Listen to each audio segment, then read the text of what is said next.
안녕하세요. 저는 올해 60살이 된 여자입니다. 오늘 제가 들려드릴 제 이야기의 제목은 60살에 처음 연애를 배웠습니다. 입니다. 이 나이에 무슨 연애냐? 라고 웃으실 수도 있겠지요. 그런데 제게는 정말 처음 배우는 연애입니다. 가슴이 두근거리는 감정도, 누군가의 문자를 기다리는 설렘도, 손을 한번 잡는 일이 이렇게 큰 용기가 필요한 일인지 저는 이제야 알게 되었습니다. 저는 어려서부터 사랑이라는 말을 입에 올려본 적이 거의 없습니다. 집안 형편이 늘 빠듯해서 고등학교도 제대로 마치지 못하고 20살이 채 되기 전에 공장에 나가 일을 시작했습니다. 그때 제 머릿속에 있던 말은 연애가 아니라 월급, 부모님, 동생들 학비, 이런 것들이었습니다. 22살이 되었을 때 어머니가 어느 날 말씀하셨습니다. 선자리가 하나 들어왔는데 상대가 성실하고 괜찮다고 한다. 너도 이제 시집을 가야지. 그렇게 저는 사랑이 아니라 형편과 조건이 맞는 사람과 결혼을 했습니다. 남편은 성실한 사람이었습니다. 돈을 함부로 쓰지 않았고, 술이 세지도 않았고, 집을 나가 살겠다는 말은 한 번도 입에 올린 적이 없었습니다. 하지만 저에게 사랑한다는 말을 해준 적도 없었습니다. 생일이라고 꽃을 사온 적도 없었습니다. 서운하다, 외롭다, 이런 말을 제 입으로 꺼낼 생각조차 못했습니다. 그저 다들 그렇게 사니까 나도 그러려니 하고 살았습니다.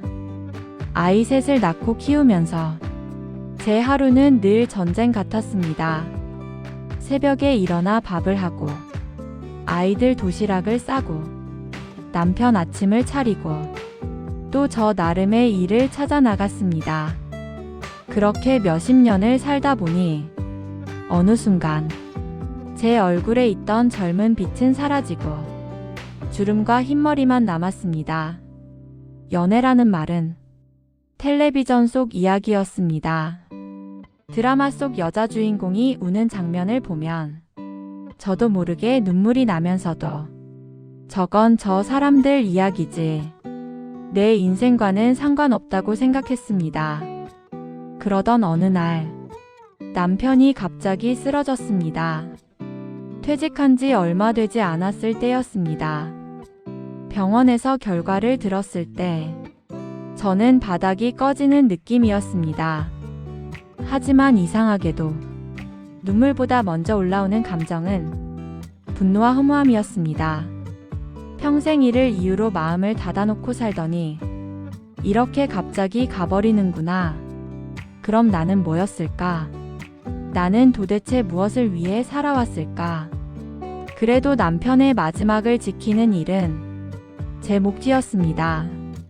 밥을 떠먹이고, 약을 챙겨주고, 손을 잡고, 괜찮다고, 수고했다고, 속으로 수십 번 말하며 남편을 보내드렸습니다. 장례가 끝나고, 40일이 지나고, 사람들이 하나둘 집으로 돌아가고 나니 집 안은 금방 조용해졌습니다.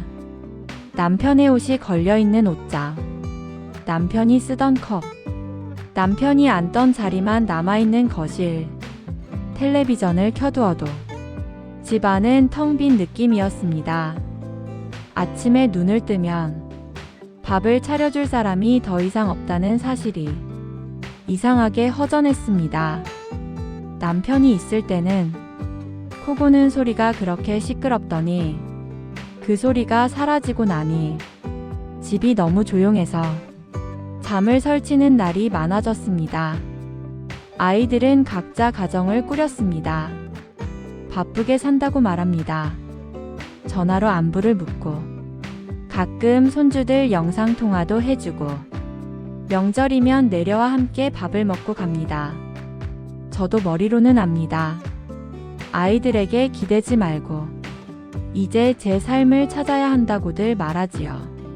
하지만 현관문을 열고 들어왔을 때 어둠만 가득한 집을 마주하는 일은 생각보다 훨씬 외로운 일이었습니다. 이웃 사람들이 복지관에서 어르신 수업을 많이 한다고 한번 가보라고 권유했습니다. 처음에는 귀찮다고 생각했습니다. 그러던 어느 날 버스 정류장에서 비슷한 또래 아주머니 한 분이 제게 말을 걸어왔습니다. 할머니, 복지관 스마트폰 수업 다니세요. 카카오톡도 가르쳐주고 사진 보내는 법도 알려줘요. 그 말이 오랫동안 머릿속에 남았습니다. 아이들이 자꾸 스마트폰을 바꿔주면서 이걸로 영상통화도 하고 사진도 보고 하라고 하는데 저는 전화 받고 끊는 것 말고는 거의 할 줄 아는 게 없었습니다. 그래서 용기를 내어 복지관에 전화를 걸고 스마트폰 기초 수업을 신청했습니다. 수업 첫날, 교실에는 저보다 연세 많아 보이는 분들도 저와 비슷한 분들도 여럿 앉아 계셨습니다. 각자 스마트폰을 손에 들고 선생님 손가락만 따라다니며 화면을 눌렀다 지웠다 하느라 다들 정신이 없었습니다. 제 왼편에는 머리가 희끗희끗한 남자 어르신 한 분이 앉아 계셨습니다. 안경 너머 눈빛이 부드럽고 허리는 조금 굽었지만 옷차림이 단정한 분이었습니다. 그분은 자꾸 화면을 잘못 눌러 혼자 다른 화면으로 넘어가곤 했습니다. 그때마다 선생님이 아버님 손가락이 또 빨리 나갔어요 하며 웃으면서 다가갔습니다. 그분은 민망한 듯 웃으며 말했습니다. 이놈의 손이 말을 안 듣네요. 그 말에 저도 모르게 따라 웃었습니다. 목소리가 차분하면서도 묘하게 귀에 오래 남는 그런 목소리였습니다. 수업이 끝날 무렵 선생님이 과제를 내주었습니다. 오늘 배운 대로 카카오톡으로 안부 문자를 한번 보내보세요. 저는 아이들에게 보내볼까 하다가 괜히 놀림이나 받지 않을까 싶어 망설였습니다. 그때 제 옆에 앉은 그분이 조심스레 제게 말을 걸어왔습니다.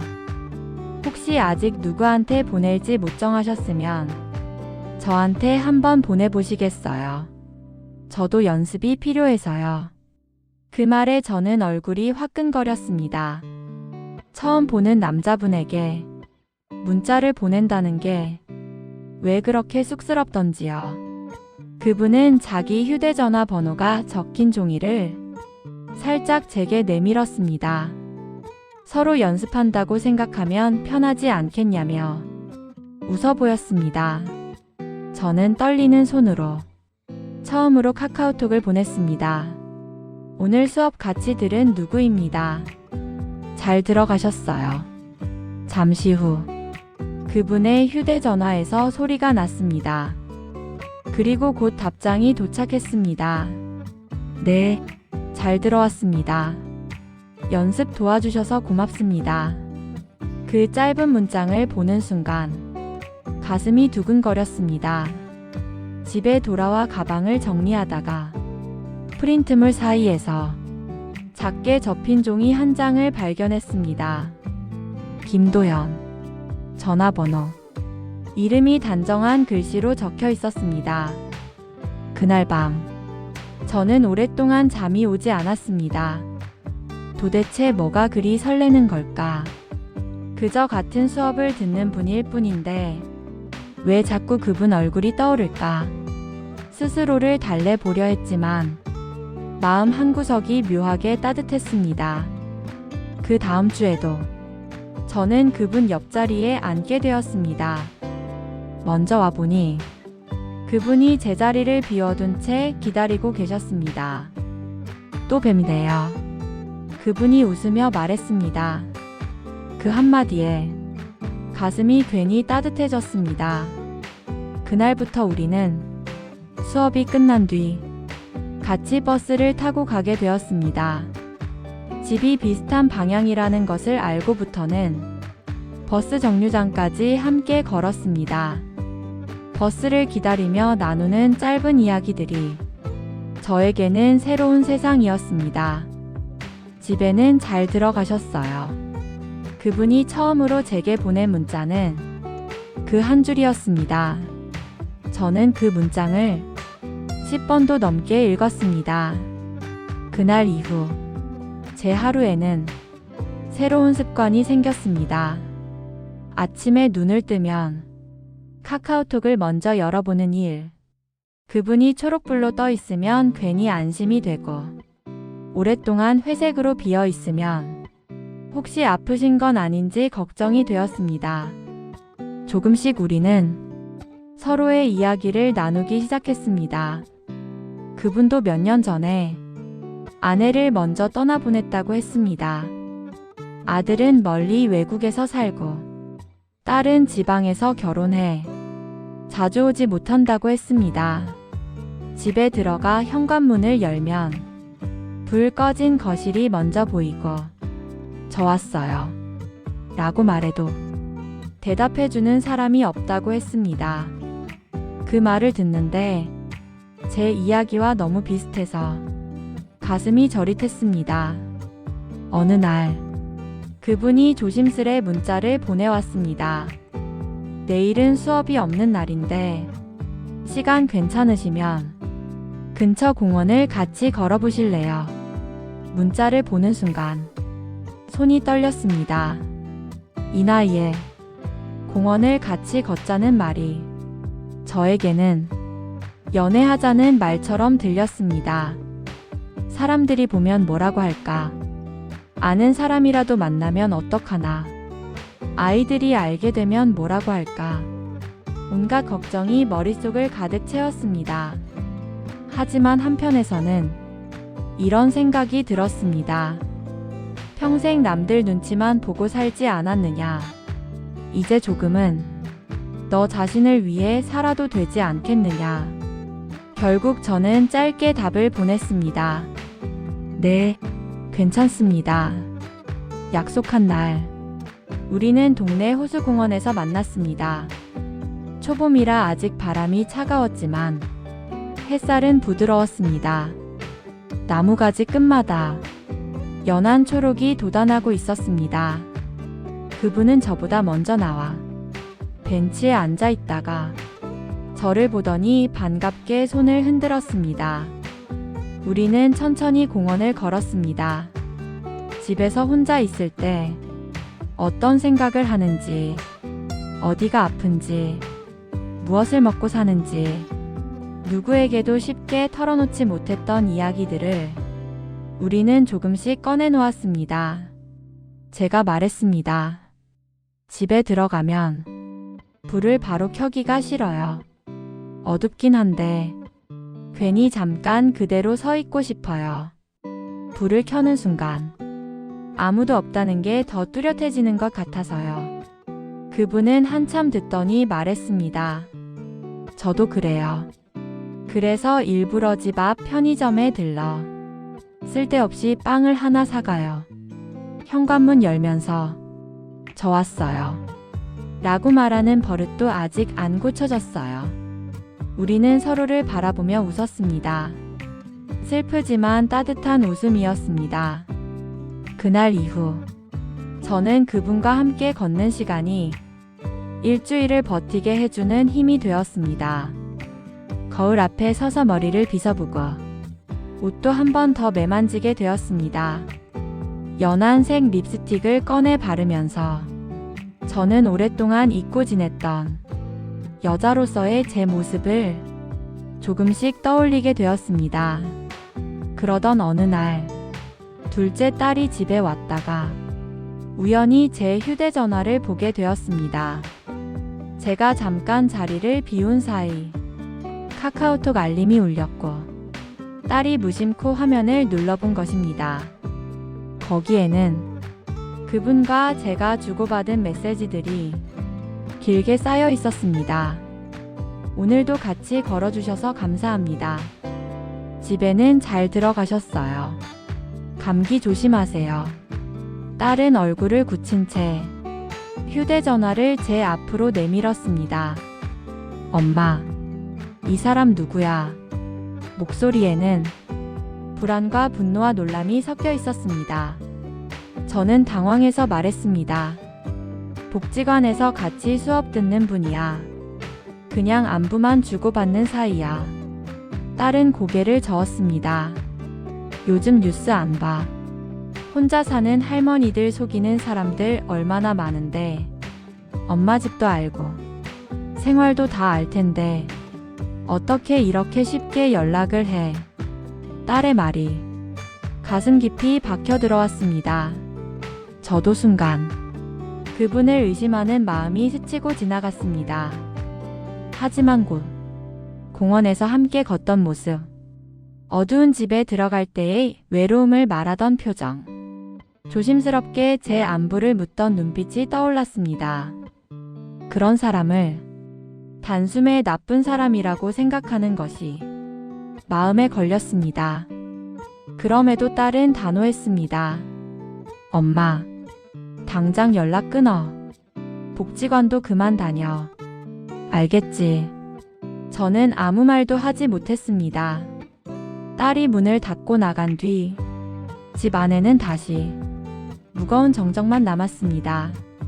휴대전화를 손에 쥔 채 한참을 망설였습니다. 결국 저는 짧은 문장을 하나 보냈습니다. 조금 쉬고 싶습니다. 당분간 연락을 줄이겠습니다. 잠시 후 그분에게서 답장이 왔습니다. 무슨 일이신지 여쭤봐도 될까요?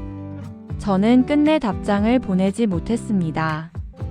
그날 이후 복지관에도 나가지 않았고 공원에도 가지 않았습니다.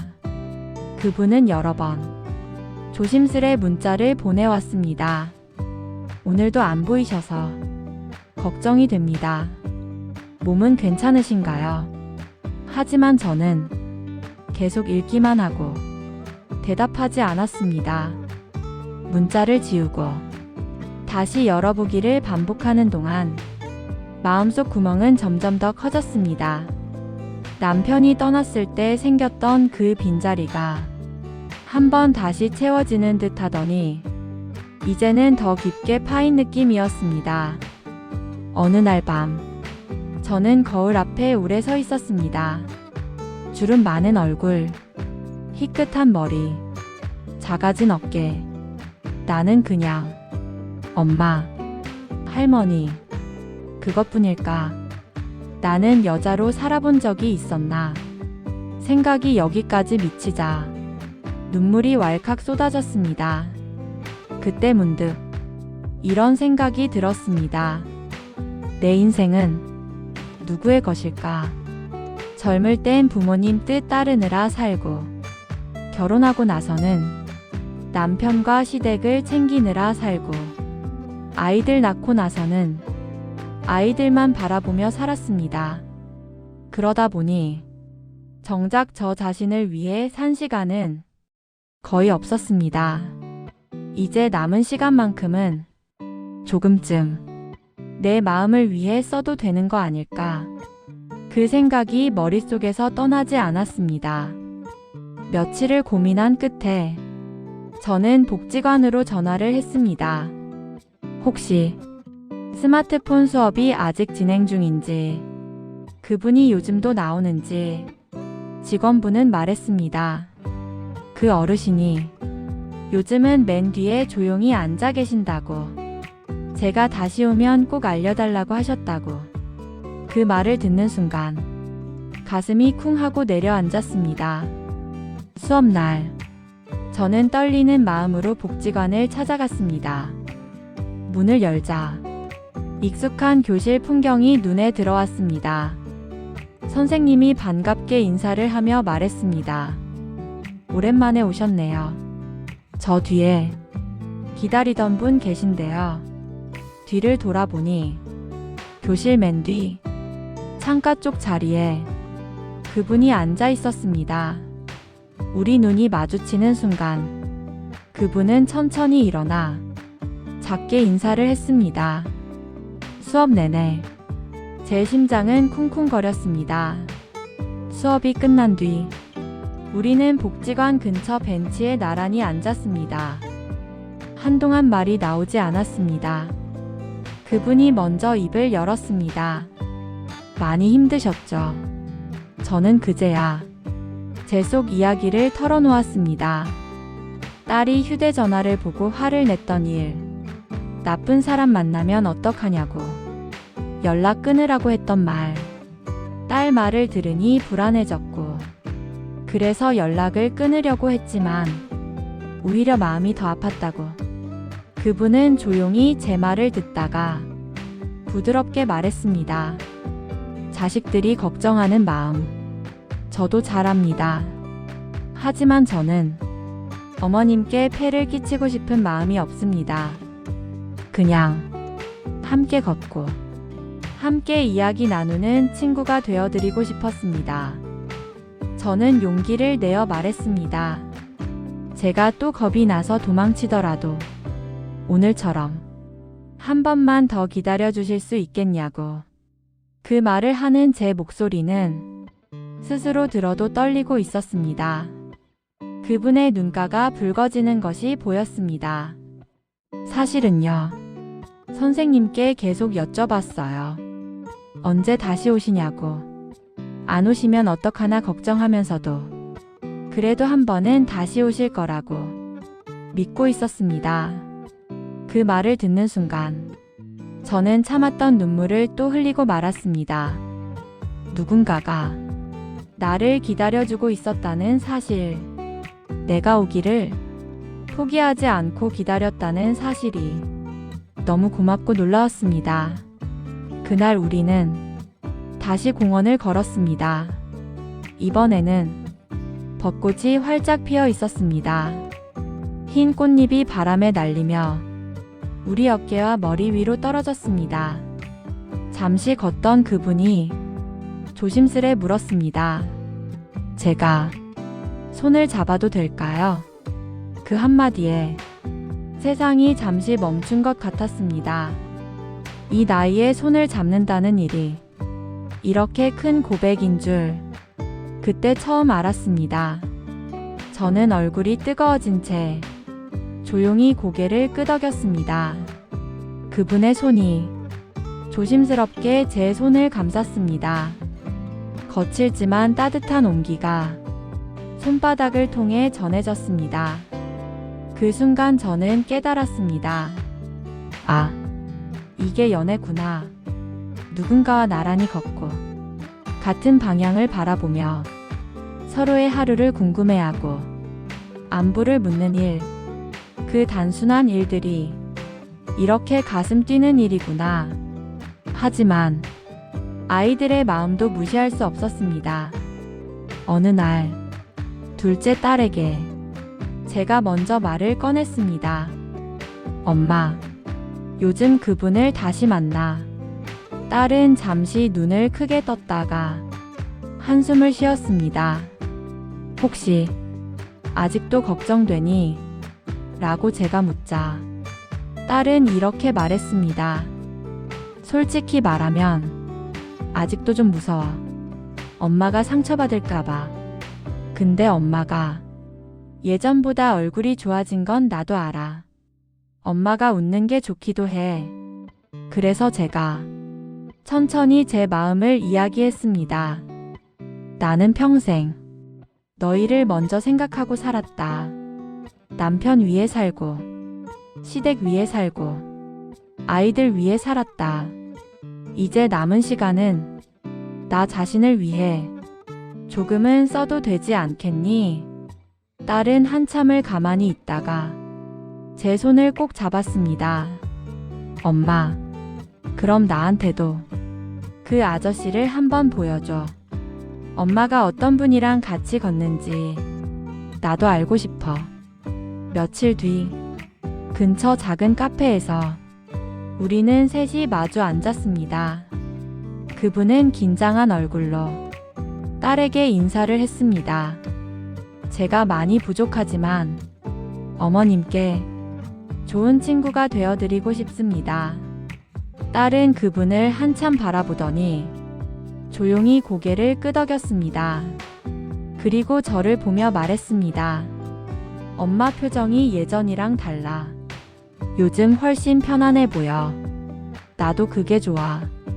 그 말을 듣는 순간 저는 마음 깊은 곳에서 무언가가 풀리는 느낌을 받았습니다. 지금도 저는 혼자 사는 엄마이고 그분도 혼자 사는 아버님입니다. 우리는 함께 살 계획을 세운 것도 아니고 결혼 이야기를 나누는 것도 아닙니다. 다만 오늘은 어디가 아픈지, 밥은 잘 먹었는지, 잠은 잘 잤는지 서로의 안부를 묻고 일주일에 몇 번은 함께 공원을 걷고 시장을 같이 돌며 과일을 나눠 사고 언덕을 오르다 숨이 차면 벤치에 앉아 쉬면서 옛날 이야기를 나눌 뿐입니다. 젊은 사람들 눈에는 그저 늙은 친구 사이처럼 보일지 모르겠습니다. 하지만 제 마음속에서는 분명히 말할 수 있습니다. 지금 저는 60살에 처음 연애를 배우고 있습니다. 서운한 마음이 들었을 때 곧바로 돌아서지 않고 솔직하게 말해보는 법. 상대가 힘들다고 말하면 어떤 말이 위로가 되는지 작은 문자 하나에도 고맙다는 마음을 담는 법. 이 모든 것을 이 나이에 하나씩 배워가고 있습니다. 라디오를 듣고 계신 저와 비슷한 나이의 여러분께 조심스럽게 말씀드리고 싶습니다. 우리가 나이를 먹었다고 해서 설렘을 잃어버려야 하는 건 아닌 것 같습니다. 흰머리가 늘었다고 해서 사랑을 포기해야 하는 건 더더욱 아닌 것 같습니다. 물론 조심해야 합니다. 나쁜 마음으로 다가오는 사람도 있을 수 있습니다.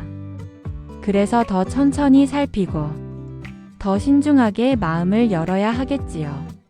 그래도 우리 스스로 마음의 문을 완전히 닫아버리지는 않았으면 합니다. 누군가와 나란히 걷고 싶은 마음, 오늘 있었던 일을 누군가에게 들려주고 싶은 마음, 잠들기 전에 안부 문자를 한 번 더 보내고 싶은 마음, 그 마음이 아직 우리 안에 남아있다면 우리는 여전히 사랑을 배우는 중이라고 저는 믿고 싶습니다. 오늘도 저는 잠들기 전 휴대전화를 한 번 더 열어봅니다. 오늘 같이 걸어주셔서 감사합니다. 내일도 건강하세요. 이렇게 문자를 보내고 잠시 후 도착하는 답장을 기다립니다. 저야말로 고맙습니다. 편안한 밤 되세요. 그 문장을 읽으며 저는 미소를 지은 채 하루를 마무리합니다. 60살에 처음 연애를 배웠습니다. 그리고 이제야 알게 되었습니다.